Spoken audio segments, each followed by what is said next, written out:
There are calls for New Zealand to take some responsibility in supporting Fiji's uphill battle against drug addiction.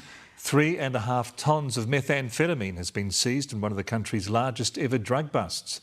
As Perry Wilton reports, some of it was destined for our own shores.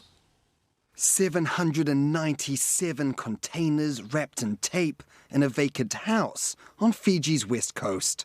This is what 3.5 tonnes of methamphetamine looks like.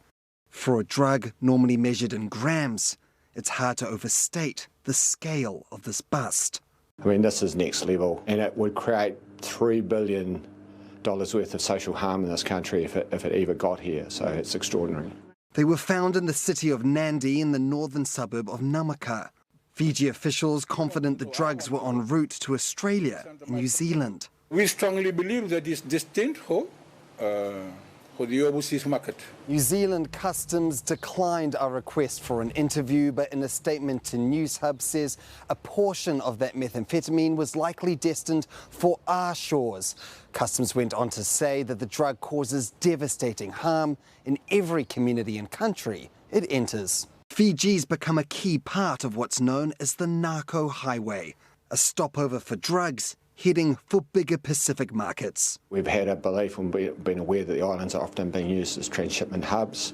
I think this is pretty definitive. That's probably what this is. Once the drugs land in Fiji, some of it makes its way into the community, and locals are getting hooked. I will be the first to admit that we have an issue, a real big issue. It's killing our people. Yeah. It's killing our people. The market is Australia and New Zealand. It's not going to you guys, so we're actually holding it here, and we don't have the facility to cater for that. We don't have a drug and alcohol rehab to cater for that. Drug-Free Fiji founder Kalisi Volatambu says the impact it's having, especially in regards to needle use, even with children, has been massive. We're not even 1 million in population. We've lost 20 people in the last 6 months.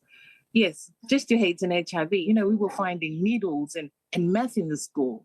We've got kids on the street, 1 in 3 are, mules, and they are used and they are targeted. Foreign Affairs Minister Winston Peters wasn't available to comment on the calls for support today.